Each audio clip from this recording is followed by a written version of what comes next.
मैं इतनी पूजा पाठ करता हूँ, इतना नाम जप करता हूँ, लेकिन कोई चमत्कार नहीं होता है। सबकी लाइफ में पॉजिटिव एक्सपीरियंस नहीं होते हैं। चमत्कार हमारे साथ तो नहीं होते। हम तो इतनी पूजा पाठ करते हैं, इतना नाम जप करते हैं, हमारे जीवन में कुछ भी तो नहीं दिख रहा है बदलाव। ऐसा क्यों हो रहा है? जय श्री श्याम, हारे के सहारे की जय हो। श्याम भक्तों, कई भक्तों के कमेंट मेरे पास आए हैं, लेकिन ज्यादातर लोगों के कमेंट जब आए हैं वो यही पूछते हैं कि आप लोगों के साथ चमत्कार की कहानियां सुनाते हो, जो लोगों के साथ चमत्कार बाबा श्याम ने किया है। ये तो कुछ ही लोगों के साथ होते हैं, सबके जीवन में चमत्कार तो होते ही नहीं हैं। ऐसा क्यों होता है? तब श्याम भक्तों, इसके बारे में मैं बताने की कोशिश करूंगी। आई होप आप मेरी बातों को बहुत अच्छे से समझेंगे। क्यों कुछ ही लोगों के जीवन में चमत्कार होते हैं, सबके जीवन में चमत्कार क्यों नहीं होते हैं?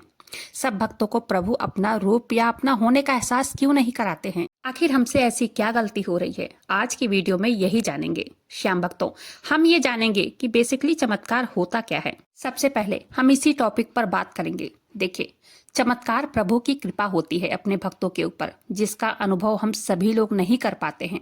अच्छा, क्यों नहीं कर पाते हैं? आपको पता है? देखिए, भक्ति में शक्ति होती है। अगर हमें कुछ चाहिए, जो हमें देने वाला है वो देने से पहले टेस्ट लेता है ना, कि क्या हम सच में उसके लायक हैं या फिर नहीं। आपने देखा भी होगा, जब बच्चे एक क्लास से नेक्स्ट क्लास में जाते हैं, उन्हें एग्जाम देना होता है। एग्जाम में कितने नंबर आए हैं वो बच्चे की मेहनत पर ही निर्भर करता है। अगर बच्चे ने अच्छी पढ़ाई की होगी, पेपर्स अच्छे से अगर किया होगा, तभी तो वो टेस्ट में पास होगा, तभी तो वो नेक्स्ट क्लास में जाएगा। चलिए और अच्छे से समझते हैं कि आखिर हमारे साथ चमत्कार क्यों नहीं होते हैं, हमारी मनोकामना पूर्ण क्यों नहीं होती है। आखिर हम ऐसी क्या गलतियां करते हैं? श्याम भक्तों, ये तो आप सभी लोग जानते हैं कि बाबा हारे के सहारे हैं। जो भी उनके दरबार में जाकर एक बार माथा टेक देता है, उस भक्त की नैया स्वयं हमारे श्याम प्रभु ही पार लगाते हैं। हमारे बाबा श्याम के भक्तों की संख्या दिन प्रतिदिन बढ़ती जा रही है। सिर्फ देशों में नहीं, विदेशों में भी बाबा श्याम के बहुत सारे भक्त हैं। लेकिन कई भक्तों को उनकी निरंतर आराधना के बाद भी कोई लाभ नहीं मिलता। वो रोज प्रतिदिन बाबा श्याम की पूजा करते हैं, उनका मंत्र जाप करते हैं, पर उन्हें प्रभु की कृपा प्राप्त नहीं होती है। ऐसा क्यों होता है? ऐसी कौन सी गलती हो रही है हमसे, जिससे आपको बाबा श्याम की पूजा का फल नहीं मिल रहा है? देखिए, आज मैं 5 सबसे बड़े कारण के बारे में बताऊंगी, जिसकी वजह से आपको बाबा श्याम की पूजा करने का लाभ नहीं मिलता, या कहें तो पूजा की कृपा आपको प्राप्त नहीं होती है।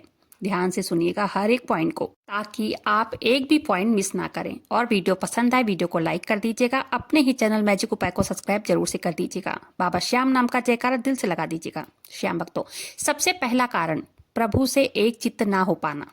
श्याम भक्तों, कई लोगों की आदत होती है ना कि पूजा या मंत्र जाप करते समय वो दूसरों विचारों में खोए रहते हैं। कोई अपने बिजनेस के बारे में सोचता है, कोई अपने रिलेशनशिप के बारे में सोचता है।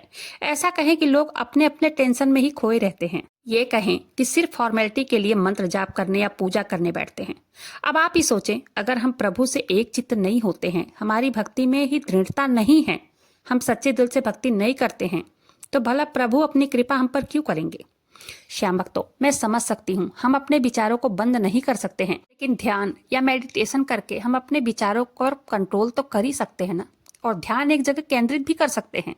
इसलिए सिर्फ बाबा श्याम ही नहीं, किसी भी देवी देवता का पूजा क्यों न कर रहे हो आप, अपने मन को प्रभु के प्रति, आप जिस भी भगवान का मंत्र जाप कर रहे हो उसका महत्व समझें, सच्चे दिल से पूजा पाठ करें, मंत्र जप करें, फिर देखना प्रभु की अपार कृपा आप पर जरूर होगी। चलिए अब जान लेते हैं दूसरा कारण, स्वार्थ की भक्ति।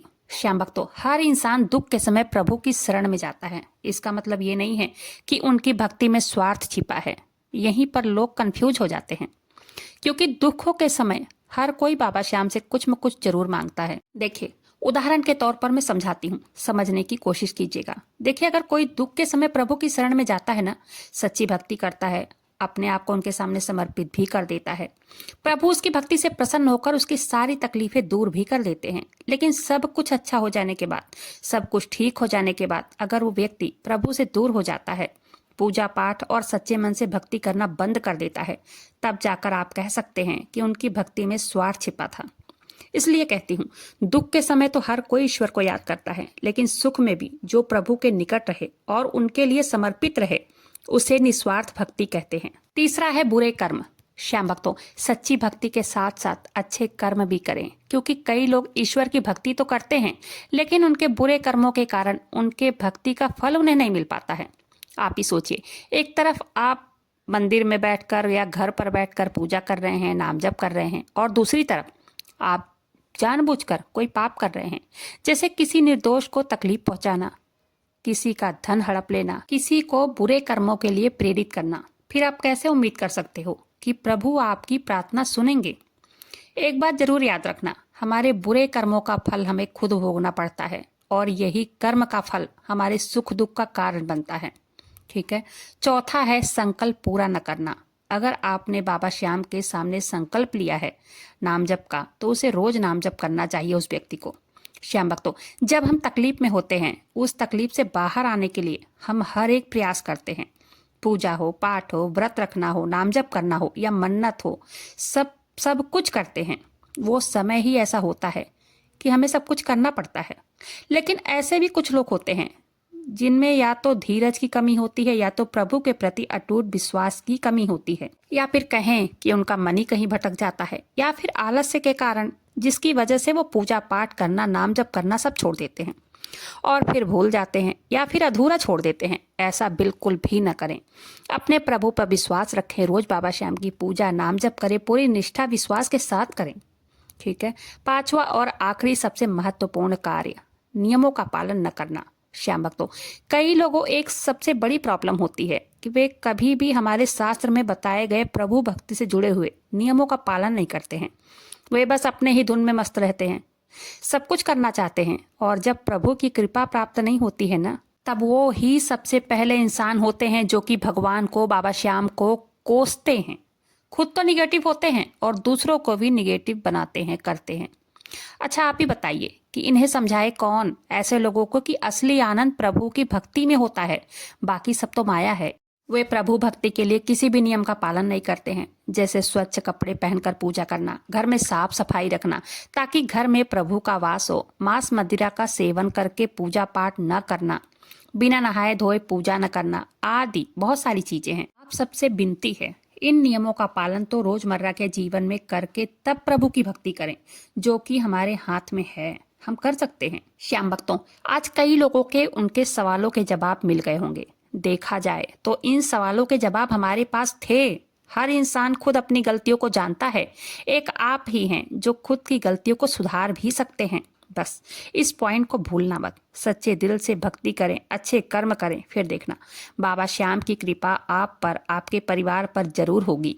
हमारे बाबा श्याम इतने दयालु है ना कि वे अपने भक्तों को कभी दुख में नहीं देख सकते हैं। वे आपकी सहायता जरूर करेंगे, आपके साथ बाबा श्याम चमत्कार जरूर करेंगे, आपकी भी मनोकामना बाबा श्याम पूर्ण जरूर करेंगे। श्याम भक्तों, जो भक्त अपने प्रभु पर आंख बंद करके विश्वास करता है ना, वो कभी निराश नहीं होता है। बस उन पर से भाव और विश्वास टूटने मत दीजिएगा। उम्मीद करती हूँ आज की ये जानकारी पसंद आई होगी। वीडियो पसंद आई हो, वीडियो को लाइक कर दीजिएगा। अपने ही चैनल मैजिक उपाय को सब्सक्राइब जरूर से कीजिएगा। बाबा श्याम नाम का जयकारा दिल से लगा दीजिएगा। मिलते हैं फिर ऐसे किसी वीडियो के साथ, तब तक के लिए जय श्री श्याम, हारे के सहारे की जय हो।